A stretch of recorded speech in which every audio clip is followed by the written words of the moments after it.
Coucou tout le monde, j'espère que vous allez bien. Donc je vous retrouve aujourd'hui pour une nouvelle vidéo qui sera à la fois une vidéo blabla explication, mais qui sera également le second update lecture du mois de juin, puisque pour rappel, enfin pour ceux qui ne l'auraient pas remarqué, j'ai juste un retard monstrueux niveau publication de vidéos. Je devrais être en train de vous parler des nouveautés de juillet, de vous parler de ce fameux What's New que vous êtes nombreux à attendre et à me demander mais tu devais pas déjà le mettre en ligne.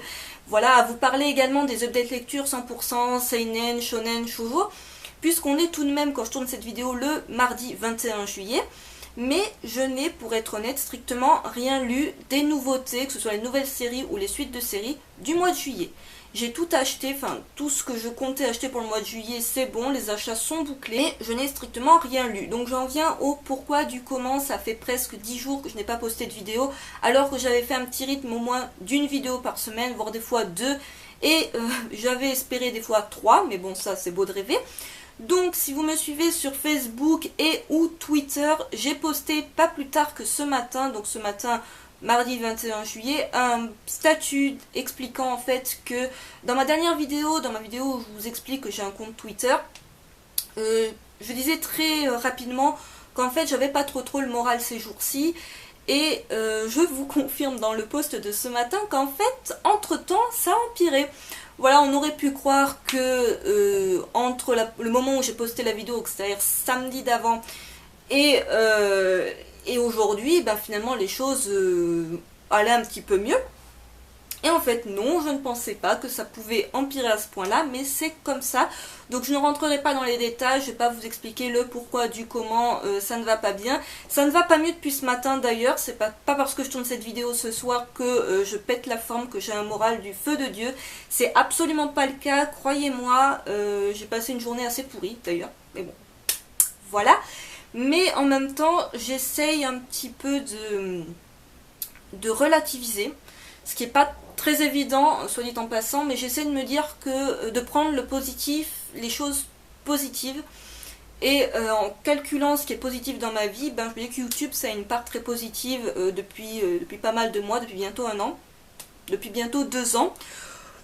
8 heures de boulot ça aide pas, et je me suis dit que voilà, je me privais un petit peu de YouTube, des mangas, tout ça depuis quelques jours, du fait que je suis un petit peu au fin fond du gouffre.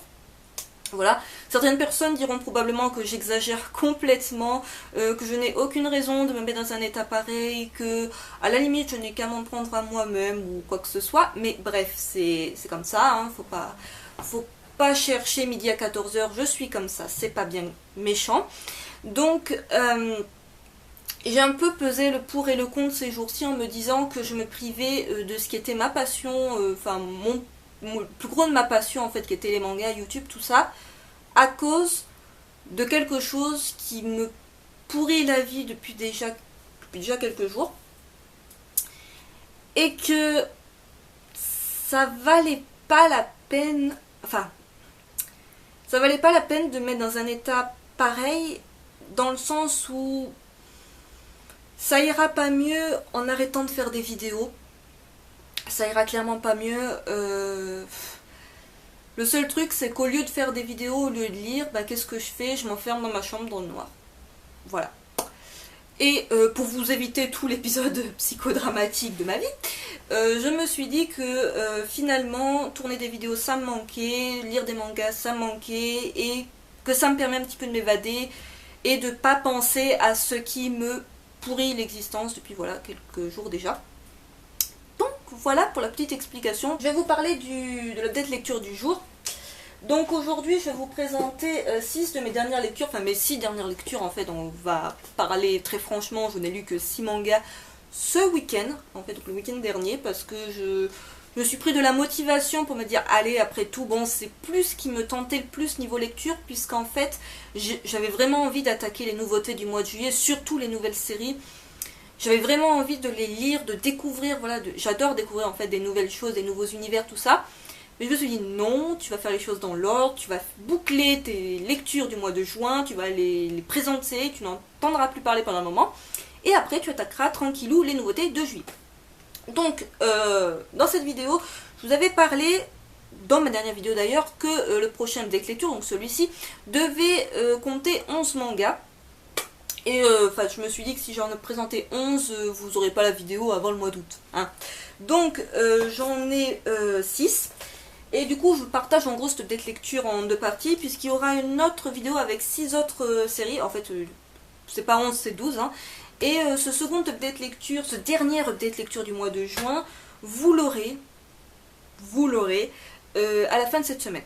Voilà, si je m'en sors bien, si j'arrive à lire 2 mangas par soir, si j'arrive à me motiver à filmer avant de partir en week-end, ça devrait le faire. Donc oui, petite parenthèse, je m'embrouille, cette vidéo est hyper bien préparée comme vous pouvez le voir. Concernant les updates lecture 100% shoujo, seinen et shonen du mois de juillet, comme j'avais fait l'année dernière, je vous avais dit que je voulais refaire la même chose cette année. Et en fait, j'y ai réfléchi entre temps, pendant toute la période où je faisais plus de vidéos.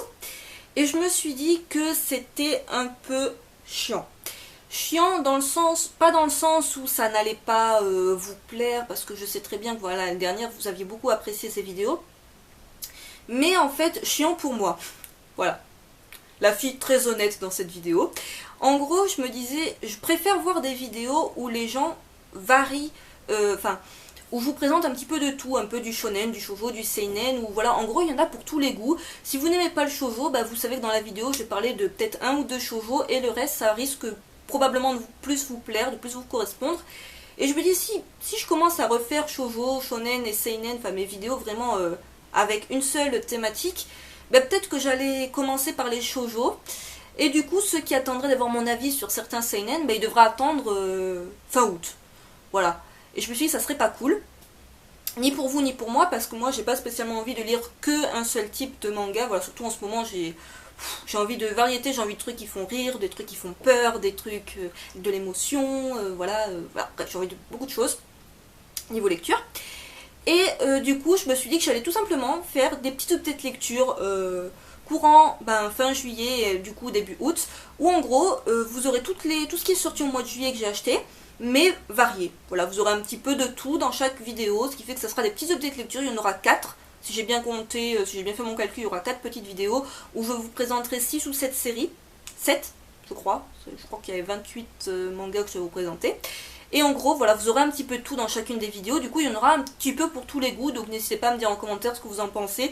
Si vous étiez plus dans l'idée de bilan, d'update lecture 100% shoujo, shonen ou seinen, ou si finalement ça dérange personne si je fais, voilà, comme je fais d'habitude, c'est-à-dire de varier un petit peu les goûts, les genres, etc.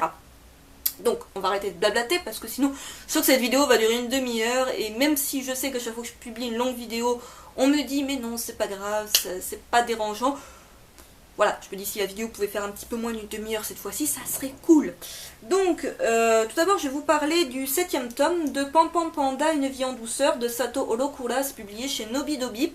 Donc la série est terminée en 8 tomes et le 8e tome va paraître le 27 août. Alors j'ai pas mes dates de tête, mais oui, c'est le 27 août. Donc Pan Pan Panda, j'ai pas énormément de choses à vous en dire, mais à chaque fois que je vous présente cette série, vous avez l'impression que j'ai rien à dire dessus. Vous allez me demander un jour, mais pourquoi tu nous en parles s'il n'y a rien à dire dessus? Parce qu'en fait, j'ai mis un petit peu de temps à le lire parce que c'était pas le...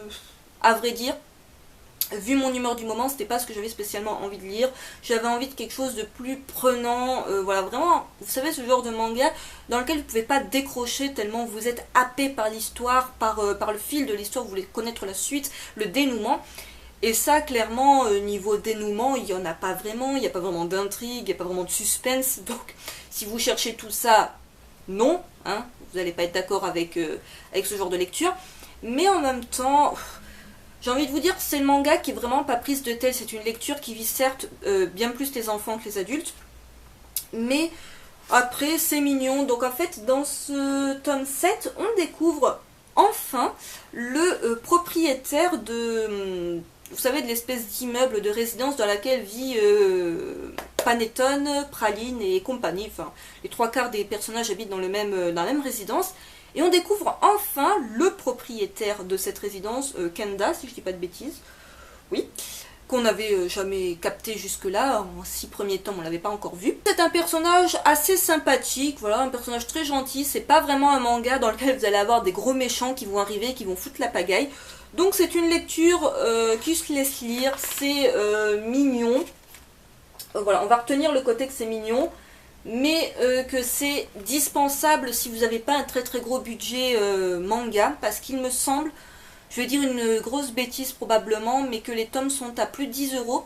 Alors ils sont 100% couleur, côté édition c'est du manga souple, mais à la fois voilà, enfin, on voit qu'il y a un réel travail côté édition, c'est vraiment super sympa, mais c'est dispensable. Après, si vous cherchez un Kodomo, que vous aimez les petites bestioles, les gosses, tout ça, c'est un titre qui pourrait vous plaire. J'enchaîne avec un shoujo qui m'a fait beaucoup rire. Il s'agit du 35e tome de Skip Beat de Yoshiki Nakamura, publié chez Saka Casterman. Oui, Saka, Casterman, je ne sais jamais s'il faut dire Saka ou Casterman. Donc la série est toujours en cours avec déjà 36 tomes de parus, donc on est vraiment proche de la parution japonaise. Et le tome 36 va sortir le 23 septembre chez nous. Donc Skip Beat, j'avoue que c'est vraiment un shoujo dans lequel je me plonge sans hésiter quand je sais que je veux une lecture détente et vraiment où je vais me prendre des barres de rire. Alors dans ce tome-là, vraiment le tome tourne autour de deux personnages tout simplement, donc de Kyoko et de Korn. Donc je n'en dis pas plus pour celles et ceux qui ne seraient pas à jour niveau lecture et qui se demanderaient qui est Korn. Mais en gros, tout ce tome-là va tourner pratiquement autour de ces deux personnages. Et bon, Kyoko est d'une naïveté affligeante, on peut se dire avec tout ce qu'elle a vécu, tout ce qu'elle a enduré, elle serait un petit peu plus, un petit peu moins naïve, un peu plus avec les pieds sur terre. Et finalement, on se dit non, c'est une fille qui se prend toujours à rêver, à espérer certaines choses, à essayer de voir les choses différemment peut-être. Et mais bon, par contre c'est avec beaucoup d'humour, donc ça c'est vraiment une lecture géniale. Si vous n'avez pas le moral ou si vous cherchez, c'est ce que j'appelle un petit peu les lectures sûres. Il y a des séries dans lesquelles, j'ai envie de vous dire, c'est un petit peu en dents de scie. Un tome dans lequel vous allez vous éclater, le tome d'après vous allez dire mais ça c'est un tome qui a été fait pour remplir des pages et le tome n'apporte rien à l'histoire. Alors que Skip Beat, l'histoire elle avance pas hyper vite. On est bien d'accord, même s'il se passe quelque chose de topissime dans ce tome 35, enfin voilà, c'est un shoujo assez tranquille, mais il y a tellement d'humour, rien que le personnage de Kyoko, enfin voilà. On a quelques flashbacks en même temps, on a envie des fois de dire à Kyoko mais ouvre les yeux, enfin voilà, regarde qui tu es en face de toi, il n'y a pas à chipoter, à chercher midi à 14h. Mais voilà, en même temps, si elle captait tout direct et si elle avait plus ce petit côté, c'est un côté très candide en fait, ben je pense que le personnage perdrait beaucoup de son intérêt, donc c'est un shoujo que je conseille fortement. Je sais qu'il y a beaucoup de tomes, que la série est toujours en cours. J'avais moi-même commencé la série quand elle avait déjà plus de 20 tomes de sortie, j'avais beaucoup hésité, c'était ma femme, Darling, si tu passes par là, qui m'avait convaincu parce qu'elle avait commencé la série, qui m'avait convaincu, mais non, il faut que tu l'achètes et tout, et je ne le regrette pas à l'heure actuelle. Donc vraiment, si vous cherchez un shoujo détente, bourré d'humour, à la fois avec beaucoup de romance aussi, c'est vraiment une lecture que je vous recommande. On reste dans les shoujo, mais alors un shoujo vraiment radicalement différent pour le coup. Donc je vais vous parler du tome 2 du Requiem du Roi des Roses de Ayakano, c'est publié chez Kiyun. Donc la série est toujours en cours avec déjà 4 tomes de parus et le tome 3 est prévu pour le 22 octobre, ce qui me paraît vachement loin. Donc ce tome là, je l'avais mis, j'avais presque zappé en fait, alors que j'avais bien accroché au tome 1, donc pour celles et ceux qui ne l'auraient pas vu, j'ai fait une découverte manga à propos du tome 1, que j'avais pas mal hésité à commencer, je sais plus pourquoi j'avais craqué pour en fait. La couverture je crois. Les couvertures sont vachement sympas, faut dire ce qui est.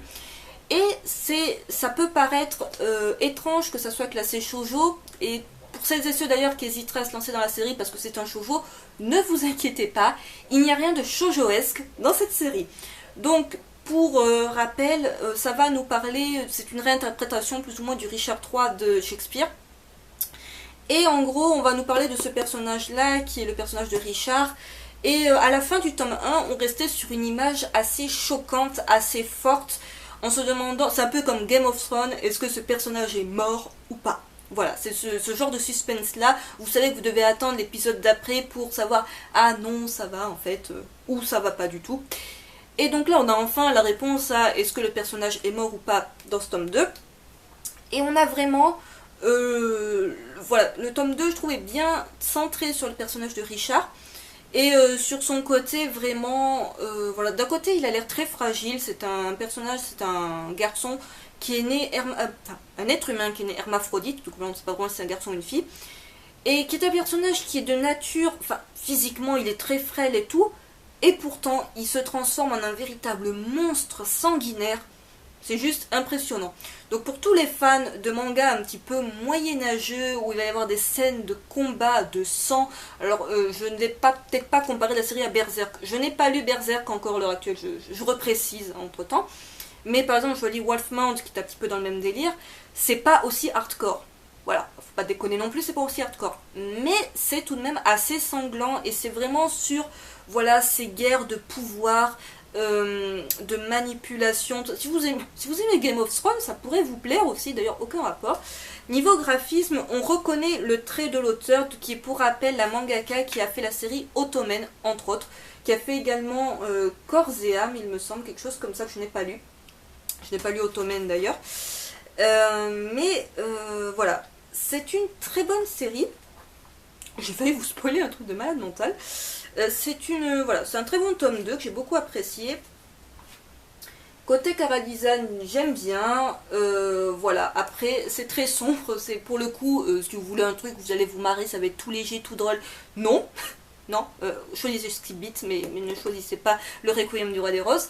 Mais si vous êtes fan, voilà, de manga un petit peu moyenâgeux, avec des combats, avec des luttes pour le pouvoir, tout ça.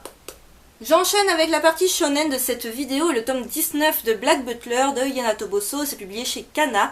Donc la série est toujours en cours avec déjà 21 tomes de parus et le tome 20 est prévu quant à lui pour le 2 octobre. Oui, j'ai l'impression que tout sort dans vachement longtemps, mais en même temps, on est déjà fin juillet. Je sais pas si vous vous en rendez compte, mais on est déjà à plus de la moitié de l'année. Je sais pas vous, mais moi j'ai pas vu l'année passer. Voilà. Donc le tome 19 de Black Butler, déjà la couverture se passe de commentaires, comme les 3/4 des couvertures de Black Butler d'ailleurs, qui sont vraiment magnifiques. Donc je sais, vous voyez probablement en arrière-plan l'artbook. Je sais, il faut que je vous le présente. Donc le tome 19, autant vous dire, vu la fin du tome 18, je savais qu'on allait Donc le tome 19 de Black Butler, vu la fin du tome 18, je savais qu'on allait aller dans un nouvel arc, voilà, fantastique encore une fois, où il allait y avoir des sorcières et des loups-garous. Donc c'était encore une grande première dans Black Butler. Black Butler, c'est vraiment la série qui passe du coq à l'âne au niveau des arcs. On passe d'un arc avec des zombies, un arc avec un cirque. Donc là, on est dans une espèce de village où en gros, les gens, il y a des sorcières et il y a des loups-garous. Voilà, je vous résume très bien le tome, sorcière et loup-garou. Mais ce qui est vraiment bien, c'est qu'on est dans une période très sombre de la série, puisque même Seb, s'il vous plaît, est complètement dépassé par les événements dans ce tome 19. Donc pour qu'un diable de majordome soit complètement dépassé par ce qui se passe, c'est qu'il se passe vraiment des trucs très chelous dans ce coin paumé. Je ne sais plus où, c'est en Allemagne, mais je ne sais plus où. Et c'est vraiment un tome que j'ai beaucoup apprécié. Donc on découvre le personnage que vous voyez sur la couverture, qu'on voyait il me semble brièvement à la fin du tome 18. On comprenait que ça allait être un personnage important par la suite. Ça se confirme. Mais voilà, on a vraiment Ciel qui est dans une situation critique, Sébastien qui fait tout ce qu'il peut pour le sauver, mais qui se trouve lui-même dans une situation des plus lamentables. Et il se rend compte que même si c'est un diable, même s'ils sont ingénieux tous les deux, si c'est quand même, voilà, ils sont là pour enquêter, pour comprendre et tout, finalement ils sont complètement dépassés par ce qui se passe et on reste encore sur pas mal d'énigmes. Donc l'arc commence, autant se le dire, à peine. C'est vraiment une série que, enfin, je sais que souvent on me demande mais tu décroches pas de Black Butler, perso ça fait, je prends une tome que moi j'ai arrêté la série. Bah écoutez, moi je suis la série depuis que le tome 1 est sorti en France, là encore. C'est grâce à ma femme que j'ai commencé la série, qu'elle était super fan de l'anime, je crois. Je crois que l'anime avait commencé avant le manga. Je sais plus, j'ai peut-être une grosse connerie là. Mais en gros, c'est à cause, grâce à elle que j'ai commencé cette série. Et voilà, j'adore retrouver les personnages, j'adore cet univers où il y a du fantastique. J'aime beaucoup les mangas fantastiques de manière générale. Et en plus, voilà, niveau chara-design, j'adore cet esprit un petit peu gothique, on va dire. Donc c'est un shonen, bien évidemment, que je recommande à celles et ceux qui auraient arrêté la série en cours de route et qui se demanderaient est-ce que ça vaut le coup à l'heure actuelle? Oui, ça vaut le coup. Dernier shonen de cette vidéo, mais pas des moindres, puisqu'il s'agit du tome 3 de Your Lie in April de Naoshi Arakawa, publié chez Kiyun. Donc la série s'est terminée en 11 tomes, le tome 4 est prévu pour le 13 août, le tome 5 pour le 22 octobre, et le tome 6 pour le 10 décembre. Dans le genre, on voit super loin, Kiyun y voit super loin. Donc Your Lie in April, j'avais fait une vidéo présentation des 2 premiers tomes, et vous avez été nombreux en fait à me dire... T'as pas pleuré encore? Tu vas voir par la suite, t'es obligé de pleurer. Donc je n'ai pas vu l'anime, encore une fois, l'anime ne me tente absolument pas, j'ai vraiment pas la tête aux animes en plus ce moment, encore moins que d'habitude. Et je ne lis pas les scans, donc je ne peux pas vous dire si la fin du manga va me faire pleurer là-dessus, je ne sais pas. Je vous avais dit que les 2 premiers tomes, je les avais vraiment beaucoup appréciés, que j'aime bien les mangas qui parlent de musique, même si on n'a pas le son, je suis bien consciente qu'en version papier, on n'a pas le son, mais moi ça ne me dérange pas de juste me l'imaginer, de juste me laisser porter, justement quand c'est bien fait. Un manga qui va vous parler de musique, un livre qui va vous parler de musique, quand c'est bien foutu, quand ça vous met bien dans l'ambiance, ben vous y croyez. Je dirais pas que vous entendez la musique, mais presque. Voilà, c'est un petit peu l'idée. Pour moi, en tout cas, c'est ça. Et voilà, j'ai apprécié retrouver les personnages, voir un petit peu l'évolution, voir qu'effectivement, c'est pas hyper gay comme manga. Il y a des petites scènes un petit peu drôles, mais rien qu'on voit l'histoire du personnage principal, c'est pas fun. On découvre des personnages de son passé qui sont pas là pour lui faire du bien. Hein, voilà, c'est des gens un petit peu jaloux puisque, pour rappel, le personnage principal, c'est un virtuose du piano qui un jour va perdre, voilà, vraiment, il va perdre sa mère dès le départ. Enfin, ça on le sait, ça arrive pas au milieu du manga, il l'a perdu avant le début du manga. Et voilà, sa vie n'a plus vraiment de sens puisque du coup, il n'entend plus le son du piano quand il joue, ce qui est un petit peu problématique quand on joue du piano. Et il va rencontrer cette violoniste qui, elle, a une patate d'enfer. C'est vraiment la fille qui a une joie de vivre à revendre et qui va le motiver, le booster, mais le forcer à mort à reprendre le piano, quitte à ce que ça soit contre son gré au début.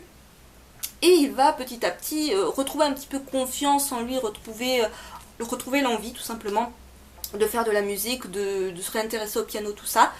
Et voilà, je trouvais que c'est un manga finalement un peu slice of life, très légère, enfin complètement en fait, qui me plaît beaucoup. J'aime beaucoup les personnages, même si voilà, les couvertures au début, je me disais, même si je trouve les couvertures super sympas, je me disais que c'est quand même des personnages assez jeunes, mais finalement ça dérange pas tant que ça puisqu'ils ont quand même un certain vécu. Et les relations entre les personnages sont assez intéressantes parce que c'est pas parce que les 2 personnages principaux, on va dire, se rencontrent assez rapidement que ça y est, une belle histoire d'amour est née. Fin de l'histoire. Ce n'est pas l'idée, ce n'est vraiment pas l'idée. On voit qu'en plus c'est pas si évident que ça puisqu'il y a un autre personnage qui était très proche de lui et qui était très proche de lui à des moments très difficiles de sa vie. Et ce personnage-là se sent complètement laissé pour compte depuis que cette fille est arrivée dans sa vie. Et en fait, voilà, on comprend que le personnage, il est tiraillé entre cette nouvelle fille qui lui donne qui essaie de lui redonner cette joie d'apprécier la musique, le piano, tout ça, et cette amie qui est là depuis très longtemps, qui ne l'a jamais abandonné, qui a toujours été là en toutes circonstances. Donc voilà, c'est pas vraiment un triangle amoureux non plus, parce que si vous avez peur de vous lancer là-dedans, parce que vous dites, oh non, pas un triangle amoureux, non, enfin, non. Voilà, c'est pas ça. Le thème vraiment du manga, ça reste la musique, ça reste le fait d'essayer de reprendre goût à la vie, de reprendre goût à faire les choses, d'avancer malgré les drames. Oh, putain, elle était dure à dire cette phrase. Faut prendre comme un manga, slice of life, musique. Voilà, vous prenez ça, vous avez tout compris. C'est un titre que je recommande et qui est vraiment très agréable. On pourrait croire que c'est ultra déprimant vu ce qui est arrivé au personnage, vu ce qu'il attend par la suite, mais en fait non. Voilà. Il y a du triste, mais pas que. Donc, bonne lecture. Et je conclue par le seul seinen de cette vidéo, et qui est également une bonne lecture. Pour une fois, je n'ai pas eu de flop, en même temps c'est tant mieux, parce que j'avais pas spécialement envie de me taper un flop là de suite dans ma reprise de lecture des mangas. Donc il s'agit du tome 5 de Erased de Kei Sambe, c'est également publié chez Kiyun. Donc la série est toujours en cours au Japon, avec 6 tomes. Apparemment le 6e tome est sorti au Japon, mais nous on n'a pas de date en France pour la sortie du tome 6. Donc Erased, ça fait un petit moment que je vous en parle aussi, c'est vraiment un seinen que j'apprécie beaucoup, que j'avais hésité à commencer du fait que la série était en cours, du fait que j'avais encore rien lu de ce mangaka et qu'il y avait déjà d'autres séries de ce mangaka qui me tentaient, du genre l'île de Ozuki, le berceau des esprits, tout ça. C'était vraiment un univers fantastique, horreur, et je voulais vraiment découvrir l'auteur avec ce genre-là. Et finalement je me suis penchée dans ce titre qui est un peu plus finalement science-fiction, on va le dire vite, science-fiction, dans le sens où le personnage principal arrive à faire des boucles dans le temps, à remonter le temps à certains événements pour modifier le passé, pour modifier surtout des drames, vraiment des très gros drames qui se passent dans sa vie.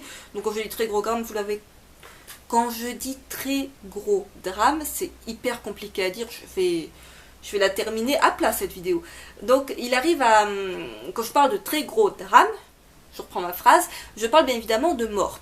Donc de mort très proche du personnage principal qu'il va faire en sorte d'éviter. Et il y arrive petit à petit, voilà, en refaisant des boucles. Donc là, il reste un peu bloqué parce qu'à la base, le personnage principal est adulte. Et il se retrouve bloqué pas mal d'années en arrière et quand il était encore jeune. Le truc, c'est que dans sa tête, il a son âge, je crois qu'il a 26 ans, quelque chose comme ça. Enfin, il a une vingtaine d'années, si je dis pas de bêtises. Et il se retrouve dans sa peau à lui d'enfant, mais toujours avec ses connaissances, sa vision des choses d'adulte. Ce qui pose parfois des petits paradoxes, qui lui fait faire un petit peu des boulettes aussi dans ce qu'il dit, alors qu'il dit non, ça je l'ai pas encore vécu, je suis pas censé en parler, ou ça je suis pas censé le savoir. Donc des fois voilà. Mais en même temps, il a sa vision d'adulte et ça lui permet de mieux analyser les choses et de se rendre compte quand il y a quelque chose cloche, quand quelqu'un est un petit peu suspect. Et son enquête continue pour comprendre mais qui est ce serial killer. Mais qui est-ce? Il a des théories, il y a de nombreuses théories, on peut avoir notre petite idée quand on se plonge vraiment dans la lecture, on peut même avoir plusieurs hésitations en disant « ce gars, il est suspect ». Mais finalement, on a toujours ce petit retournement de situation, ce petit twist qui fait que « ah non, finalement, il n'est pas si méchant que ça celui-là ». Et celui qu'on n'avait pas soupçonné depuis 40 pages, ben, finalement il s'avère pas si sympathique que ça. Donc c'est vraiment le manga qui vous retourne un petit peu la tête, dans lequel on peut réfléchir ou pas, soit on est du genre à essayer de résoudre l'enquête avec le personnage, soit on est du genre à se laisser porter par l'histoire, à prendre les événements comme ils viennent, et sans essayer de trop comprendre, chercher. Alors je sais qu'il y a deux manières de lire ce genre de manga, soit on veut absolument savoir qui c'est, soit on se laisse porter par le truc, on se dit à un moment donné, l'auteur il va nous dire qui c'est. Voilà. Je ne pense pas que la série soit très très longue, vu son rythme, enfin vu le rythme des tomes, il n'y a pas de temps mort en fait, on pourrait croire que voilà, l'enquête avance tout doucement.